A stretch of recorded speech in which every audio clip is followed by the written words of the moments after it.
1951 पाकिस्तान की per capita water availability 5650 cubic metre. साल 2022 यही अवेलेबिलिटी 908 क्यूबिक मीटर रह गई। पानी जिसके बगैर जिंदगी का तस्वुर मुमकिन ही नहीं, और क्या ही हो कि अगर ये ख़त्म हो जाए और इसको ठीक करने के लिए हमारे पास वक्त भी ना हो। वेल, एक रिसर्च के मुताबिक ये कोई ढकी छुपी बात नहीं है। पाकिस्तान दुनिया के 7वें नंबर पर टॉप वाटर स्ट्रेस कंट्री बन चुका है, जो कि वाटर स्ट्रेस से वाटर स्केर्सिटी में तब्दील हो रहा है।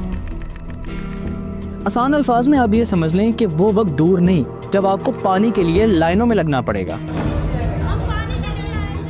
अभी ऐसा क्यों है, इसके जिम्मेदार कौन है और कौन पाकिस्तानी अवाम को प्यासा मारना चाहता है, आइए समझते हैं शुरू से आखिर तक।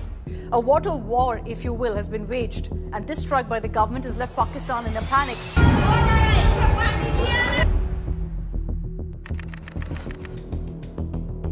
कहानी जितनी सिंपल नजर आती है उतनी है नहीं। इसको समझने के लिए हमें तारीख में थोड़ा सा पीछे जाना पड़ेगा। तो बात शुरू होती है 1860 से लेकर 1900 तक, जब ब्रिटिश ने इंडिया के अंदर वाटर मैनेजमेंट कैनाल सिस्टम को लॉन्च किया ताकि एग्रीकल्चर रेवोल्यूशन लेके आया जाए, ताकि पानी का सिस्टम को बेहतर किया जा सके। अब इसको आसानी से समझने के लिए ब्रिटिश इंजीनियर्स ने, जो कि आज के पाकिस्तान के दौर हैं, उनमें ये मुख्तलिफ कैनाल्स बनाई ताकि जिनसे पानी की रवानी बेहतर हो सके। उनमें अपर बारी Doab canal, Sidhnai canal, lower Chenab canal, upper Jhelum canal, lower Jhelum canal और सबसे आखिर में सखर बनाज कैनाल सिस्टम, जो कि दुनिया का आज तक का सबसे बड़ा इरिगेशन सिस्टम है। और अगर हम इंडिया की बात करें तो इंडिया के जो आज के इलाके हैं वहाँ पर गोदावरी, कृष्णा कैनाल्स, अपर गैंजेस कैनाल, वेस्टर्न यमुना और ईस्टर्न यमुना कैनाल्स को बनाया गया। मगर फिर आज़ादी का दौर आ गया और ये पानी के मसाइल फिर से जन्म लेना शुरू हो गए, क्योंकि बहुत सारे दरियाओं का बहाव इंडिया से पाकिस्तान की तरफ था और इस बात का ये मतलब था कि इंडिया पाकिस्तान का पानी कभी भी बंद कर सकता है। अब उन दरियाओं में दरियाए सिंध,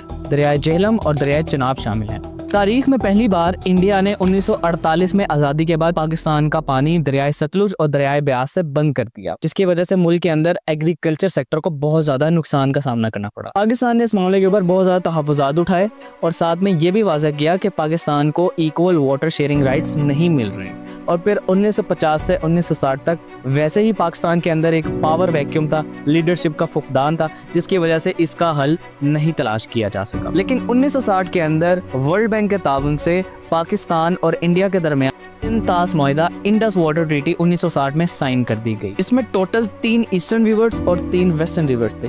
जो ईस्टर्न रिवर्स थे वो इंडिया को दे दिए गए और जो वेस्टर्न रिवर्स थे वो पाकिस्तान को दे दिए गए। अब ईस्टर्न रिवर्स के अंदर रावी, ब्यास और सतलुज है और वेस्टर्न रिवर्स के अंदर इंडस, जेहलम और चनाब शामिल है। अब उस ट्रीटी के अंदर कुछ ऐसी कंडीशंस भी शामिल की गई थी जिसके जरिए इंडिया जिनको इस्तेमाल करते हुए पाकिस्तान के वेस्टर्न रिवर्स को इस्तेमाल कर सकता है, उन पर हाइड्रो पावर प्रोजेक्ट्स बना सकता है, उस पानी को अपनी फसलों के लिए इस्तेमाल कर सकता है, मगर एक शर्त के साथ कि पाकिस्तान का वाटर फ्लो किसी भी सूरत कम नहीं होना चाहिए। पाकिस्तान और इंडिया के दरमियान चलने वाली ये वाटर ट्रीटी सबसे कामयाब वाटर ट्रीटी समझी जाती थी, मगर 23 अप्रैल 2025 को इंडिया ने पहलगाम अटैक के नतीजे के अंदर ये वाटर ट्रीटी सस्पेंड कर दी। India has temporarily suspended the Indus Water Treaty और पानी को एज अ वेपन यूज किया पाकिस्तान के खिलाफ। इंडिया इस वाटर ट्रीटी को एक्सप्लॉइट करते हुए ईस्टर्न और वेस्टर्न रिवर्स के ऊपर डैम्स बना रहा है, हाइड्रो पावर प्रोजेक्ट्स लगा रहा है और आहिस्ता आहिस्ता पाकिस्तान का वाटर फ्लो कम करने की कोशिश कर रहा है। और 2016 की मोदी की ये स्टेटमेंट कि water and blood can not be together इस चीज़ का अंदिया देती है कि इंडिया हर किस्म का प्रोपेगेंडा करेगा पाकिस्तान के खिलाफ पानी को एज अ वेपन यूज करने के लिए। एक रिपोर्ट के मुताबिक इंडिया हाल ही में इसी अदावत के चक्कर में दरियाए चिनाब के ऊपर रेटल हाइड्रो पावर प्रोजेक्ट लगा रहा है और दरियाए रावी के ऊपर किशन गंगा डैम बना रहा है, जिससे पाकिस्तान का वाटर फ्लो बहुत हद तक कम हो चुका है और दरियाए रावी पाकिस्तान वाली साइड पर बहुत हद तक सूख चुका है, क्योंकि लीगली तौर पर इंडिया पाकिस्तान के रिवर्स के ऊपर स्टोरेज डैम्स नहीं बना सकता। मगर इंडिया पाकिस्तान का वाटर फ्लो कम करने के लिए यहाँ पर run of the river, reservoirs और हाइड्रो पावर प्रोजेक्ट लगाकर अपनी हर किस्म की कोशिश कर रहा है। और अभी की वाटर ट्रीटी सस्पेंड होने के बाद इंडिया ने अपने 2 हाइड्रो पावर प्रोजेक्ट, जो कि उनके सबसे बड़े हाइड्रो पावर प्रोजेक्ट्स हैं, वहाँ पर अपनी वाटर होल्डिंग कैपेसिटी को मजीद इंक्रीज कर दिया है जो कि कश्मीर के हिमालयन रीजन में है। अब ये तो बात हो गई बाहर वालों की कि इंडिया ने हमारे साथ क्या किया।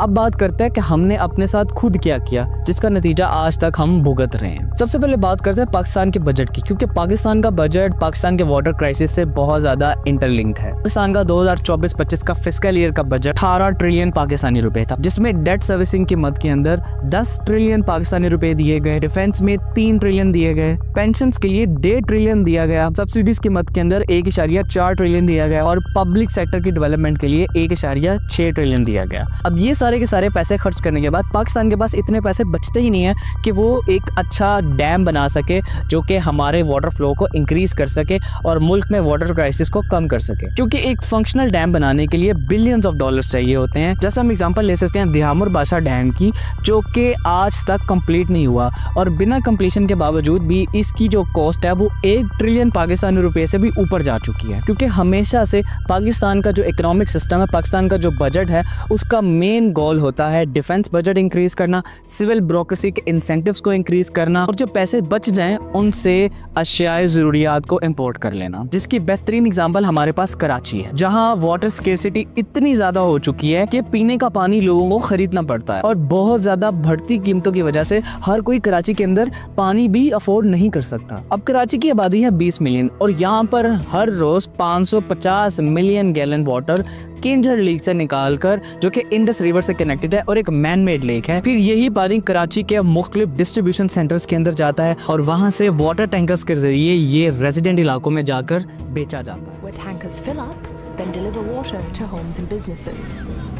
अब इस ट्रांजिट के अंदर 42% तक का जो पानी है या तो वो ज़ाया हो जाता है या फिर वो चोरी कर लिया जाता है और ये सारा का सारा हाल कराची के बुरे इंफ्रास्ट्रक्चर की वजह से। पाकिस्तान का जो वाटर क्राइसिस है वो जॉर्डन के वाटर क्राइसिस से बहुत ज़्यादा सिमिलर है, क्योंकि जॉर्डन का भी वाटर क्राइसिस इसी तरह है। जॉर्डन के जो 2 मेन रिवर्स हैं, जो कि यरमूक रिवर और जॉर्डन रिवर, ये बहुत हद तक सूख चुके हैं और जॉर्डन जो है अपने ये 2 दरिया इसराइल और सीरिया के साथ शेयर करता है। और सेम स्टोरी पाकिस्तान की है। पाकिस्तान अपने दरिया अफगानिस्तान और इंडिया के साथ शेयर करता है, जो कि तंग करते हैं पाकिस्तान को अपने पानी के मसाइल के अंदर। इस मसले को देखते हुए जॉर्डन वाटर स्ट्रेटजी को 2015 में लॉन्च किया गया। एक मेनली हाईलाइटेड पॉइंट था और वो था लेस वाटर इंटेंसिव क्रॉप्स को कास्ट करना, यानी कि वो फसलें उगाई जाएं जो कि पानी कम लेती हैं, पानी को ज्यादा से ज्यादा स्टोर किया जाए, पानी को ज्यादा से ज्यादा फ़आल बनाया जाए। अगर हम पाकिस्तान की बात करें तो पाकिस्तान में ऐसे रिस्पॉन्स कभी आए ही नहीं, क्योंकि पाकिस्तान हमेशा से ही हाई वाटर इंटेंसिव क्रॉप्स को कास्ट करता रहा है, जिसके अंदर शुगर केन,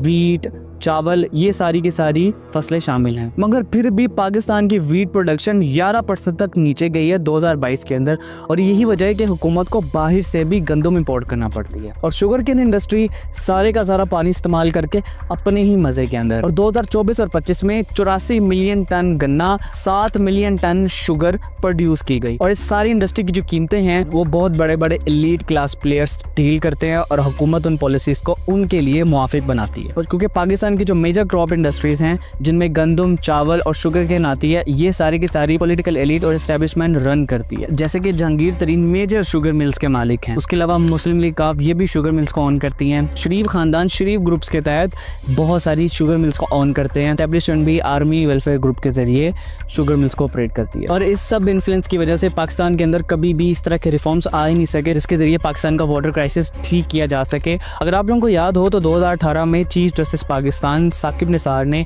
एक दिहामुर बादशाह डैम का फंड लॉन्च किया, जिसके जरिए पाकिस्तानी अवाम से बिलियंस ऑफ रुपीस का चंदा इकट्ठा किया गया। मगर जैसे ही चीफ जस्टिस साहब का ये टेन्योर खत्म हुआ, ये सारे का सारा मामला वैसा ही रह गया और आज तक हमें उस अमाउंट का पता ही नहीं चला जो कि पाकिस्तानी अवाम ने इकट्ठी कराई थी। ये टोटल अमाउंट 23 बिलियन पाकिस्तानी रुपए थे। पाकिस्तान में मिलिट्री और पॉलिटिकल इन्फ्लुएंस का अंदाजा यहाँ से लगाया जा सकता है कि वापडा काम है वाटर डेवलपमेंट को देखना, इलेक्ट्रिसिटी जनरेशन को बेहतर करना, हाइड्रो पावर प्रोजेक्ट्स लगाना और फ्लड मैनेजमेंट को देखना अपनी जिम्मेदारियों से फारिग है। और वापडा को भी पाकिस्तान के एस्टेब्लिशमेंट के थ्रू रन किया जा सकता है, जिसकी chairmanship lieutenant general retired Sajjad Ghani के पास है। पाकिस्तान में हमेशा से ऐसे होता है, पाकिस्तान के इदारों के ऊपर उन लोगों को चेयरमैनशिप दी जाती है जिनके पास टेक्निकल सलाहियत बिल्कुल नहीं होती और उनको सिर्फ पर्क्स एंजॉय करने के लिए वहां पर डिप्लॉय कर दिया जाता है। और डॉन की रिपोर्ट के मुताबिक ही लेफ्टिनेंट जनरल सजाद हुसैन, जो कि वापडा के एक्स चेयरमैन है, उनके ऊपर $753 मिलियन का करप्शन केस है जिसके बारे में कुछ भी नहीं किया जा सका, और 78 सालों से यही लॉलीपॉप पाकिस्तानी अवाम को दिया जा रहा है। मगर आखिर में सवाल ये है कि क्या हम अपने बच्चों को पानी के लिए प्यासा मरता देखेंगे या फिर कुछ करेंगे, क्योंकि ऐसा होने पर भी एलीट क्लास मुल्क से बाहर चली जाएगी और गरीब का कोई पुरसाने हाल नहीं होगा।